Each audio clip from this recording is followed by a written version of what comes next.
theanswer.com. Now, from the Signature Bank Studios. This is Chicago's Morning Answer with Dan Proft on AM 560. The Answer.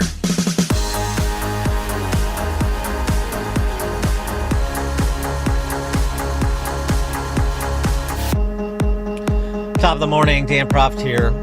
We'll let our next guest, Stephen Bucci, discuss the planning and the execution of Operation Absolute Resolve. We talked about it a bit early in the program, played clips from General Dan Kane, who was quite able, about those details, the prep and the operation, and I gave my reviews, but we'll hear a professional one from Stephen Bucci shortly. I want to get right into the geopolitics of this and what's next. Elliot Abrams, not to be confused with Dan Abrams. Elliot Abrams was a former special envoy for Trump for both Venezuela and Iran. And the question of what comes next, because what comes next right now is Delcy Rodriguez, Maduro's vice president, and Elliot Abrams doesn't believe that should come next. The worst thing that we could do, and we may be doing it actually, is to make some kind of deal with the regime's remnants, with the vice president, Delcy Rodriguez, and leave her and the regime in place, except for maybe a change on oil policy. That's conceivable, but that's not our running Venezuela. That's the Maduro regime running Venezuela without Maduro. Yeah, and he went on to say, as other people have argued, that first of all, the United States should demand the expulsion of Cuban and Iranian delegates from the country. In addition to that, back the opposition leader who, quote unquote, lost the election in 24, Edmundo Gonzalez, and also, some additional consideration for Maria Corina Machado, the Nobel Peace Prize winner, who Trump was sort of down on, even though he said she's a nice lady, but doesn't have the respect, meaning, I believe, translating the popular support to take over the country. So however the opposition party, those Maduro dissidents, want to play it, you want to support leaders that will have popular support and act in the direction of Malay, as it were, act in the direction of free minds and free markets and a good relationship with the United States. Abrams also, on the issue of oil, but I think Trump made this clear too, said this isn't our oil to seize, it's their natural resources. But if we're going to have U.S. companies come in with the agreement of the regime in Caracas and rebuild the infrastructure necessary to maximize that natural resource for the benefit of the Venezuelan people, then of course you're going to have private companies that expect a return on their investment, which is understandable. And I think that's effectively what Trump was saying as to the oil issue. Something else, though, and the issue of expelling Cuban and Iranian delegates from the country.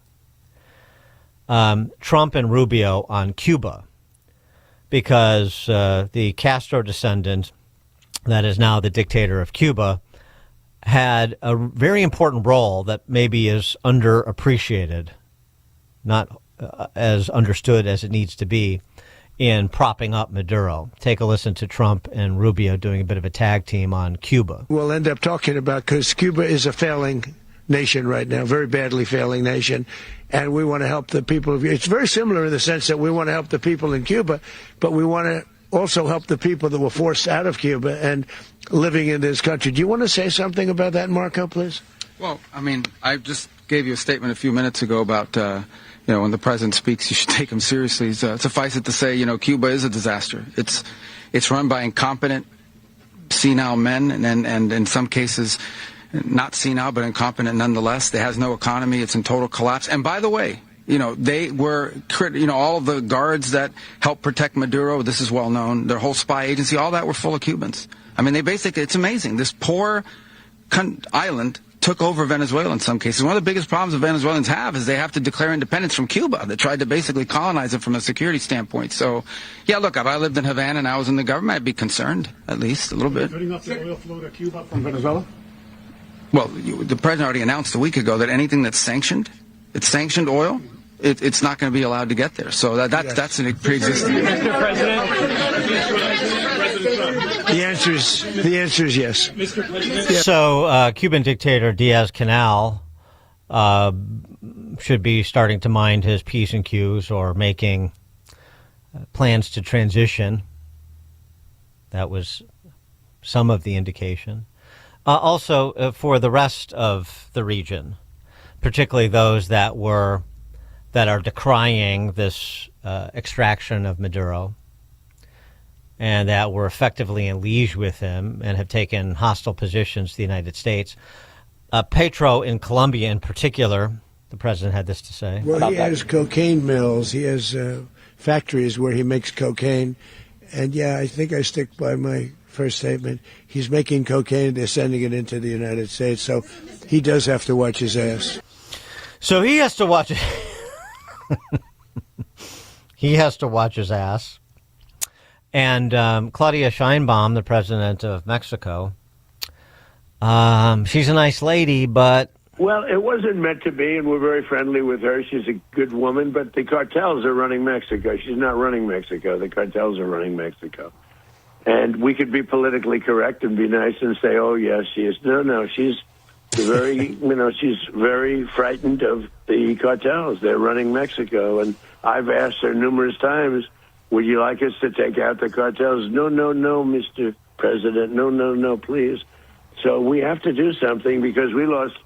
The real number is 300,000 people, in my opinion. They like to say 100,000. 100,000 is a lot of people, but the real number is 300,000 people. And we lost it to drugs, and they come in through the southern border, mostly the southern border. Plenty come in through Canada, too, by the way, in case you don't know. But they come in through the southern border, and something's going to have to be done with Mexico. So Petro in Colombia needs to watch his ass. Something is going to need to be done in Mexico. And Venezuela needs to decolonize itself from Cuba. Sounds like we're not done in the region by a long stretch. Stephen Bucci served America for 3 decades as an Army Special Forces officer and top Pentagon official. Now a visiting fellow in the Heritage Foundation's Allison Center for Foreign Policy Studies. Stephen, Happy New Year. Thanks for joining us.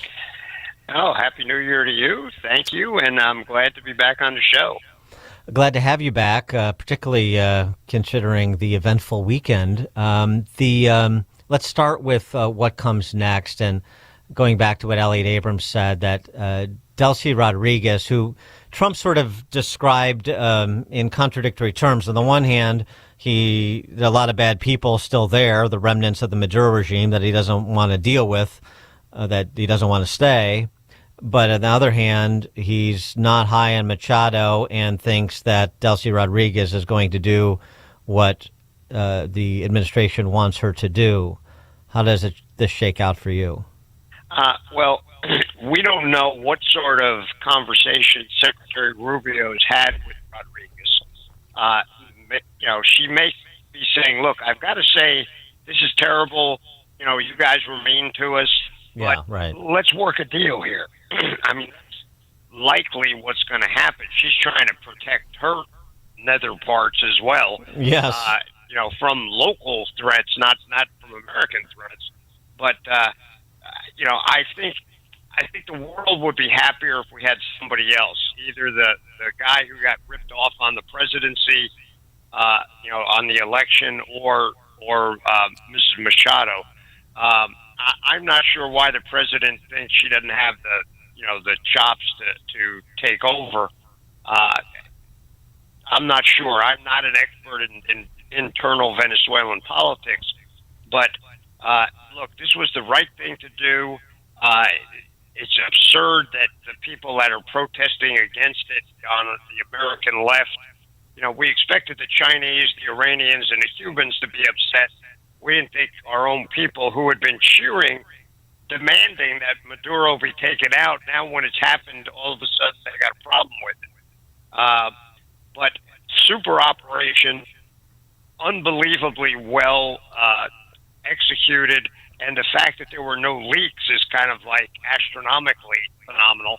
But you're right. The long pole in the tent now is how do we orchestrate the rest of the regime change so that we get a regime that is a good partner and player on the international field. That's not a guarantee that we can pull that off. We got, I think by the time we talk next week, we'll know whether we've got a shot at this or not. Today, it's still kind of up in the air. Everybody, the smoke's still clearing, literally and figuratively. And we may just need to be a bit patient to see which way our administration is going to drive this. Yeah.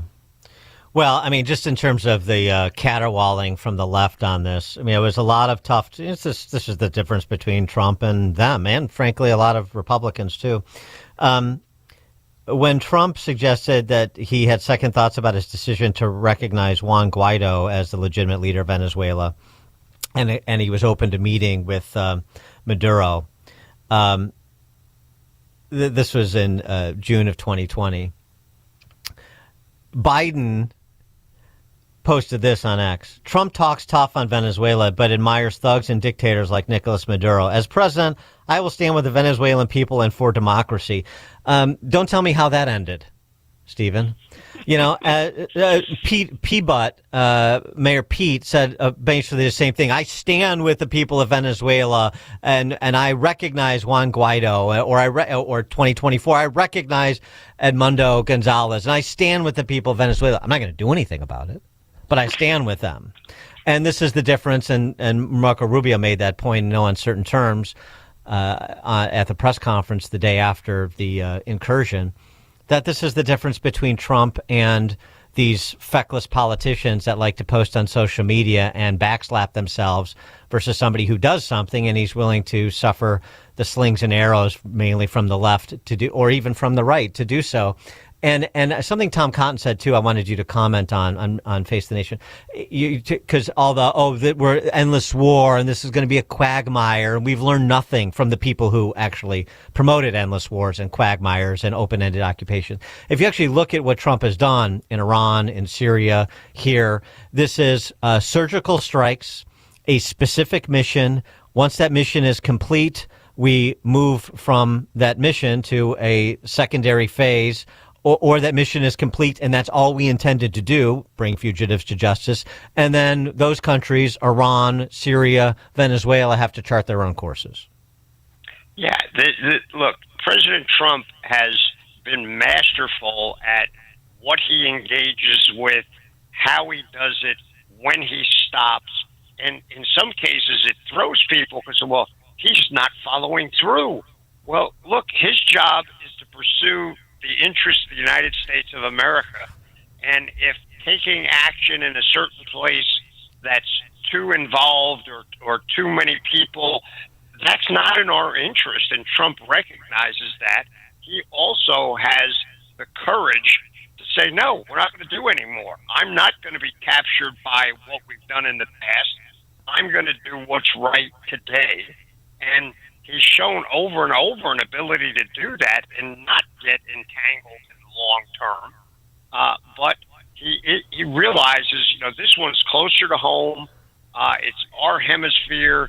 That the decoupling of Venezuela from China and Iran and Cuba is probably the biggest benefit out of this whole thing. I mean, great. It's great for the Venezuelan people that Maduro's gone, and if we can get rid of a few more thugs, that'll be even better.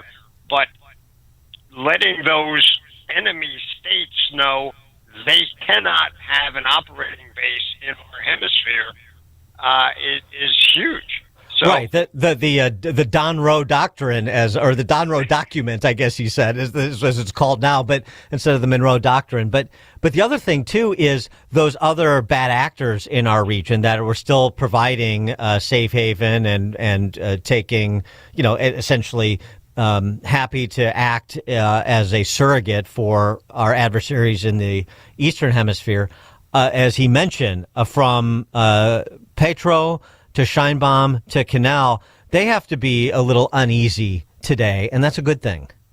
Yeah, that's exactly it. I had a big discussion with my son, who's another former military officer, about the levels of messaging that are embedded in this operation. Yes. Yeah. It's really, not just four-dimensional. There's a bunch of different layers here of messaging to lots of different people, all using this same operation.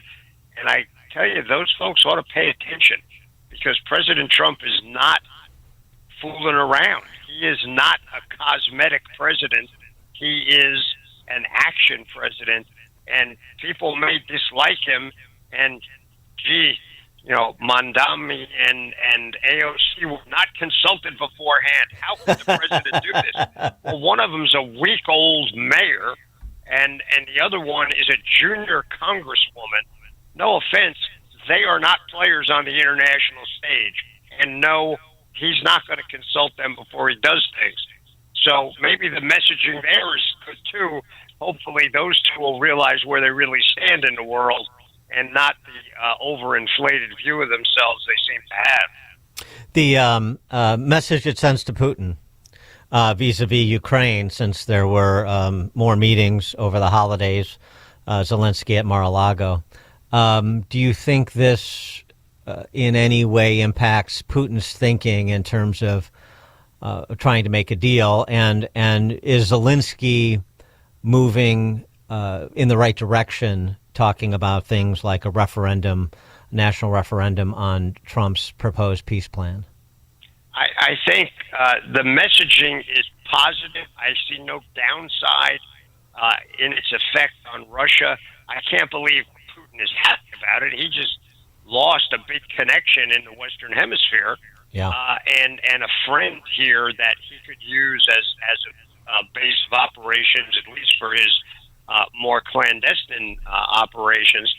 And I think that Zelensky is moving in a direction. I think he realizes he's got to move, and that's going to put more pressure on Putin to give a little bit as well. It's a little tough for him to keep lying and say, well, this is all Zelensky's fault. I'm willing to make a deal, but this guy's a bad guy. When, this is like the Israelis with the Palestinians. They give them land, and the Palestinians always say no. The rest of the world, even the people who are supporting Putin, are beginning to see, he's kind of full of crap. And I think this will add to that effect and hopefully move the ball in the right direction. One other matter before I let you go, I just didn't want to gloss or have it lost during the holidays. The surgical bombings in Nigeria in response to the genocide that's being committed against Christians there, that's a. I think that speaks to Trump, and tell me if you agree. I think that speaks to Trump's serious commitment to the preservation of life. And I know he doesn't come across as ideological, but every time he talks about war, including the war in Eastern Europe, he always mentions the grotesque loss of life, all the unrealized promise, hundreds of thousands of dead young Ukrainian men and Russian men, for that matter, compelled into service by the dictator Putin. And the same thing with the mass migration out of Venezuela and the political prisoners and the people who Maduro had killed for saying the wrong thing or believing the wrong thing. It seems to me that he wanted to send a message about the United States being a beacon for people to express themselves, to have freedom of conscience, and he wants to be frankly, a vehicle to end the prosecution of people for their religious or political beliefs the world over, to the extent that's possible. Yeah, look, President Trump is for sure a capitalist, right? He loves business. He wants to see business flourish.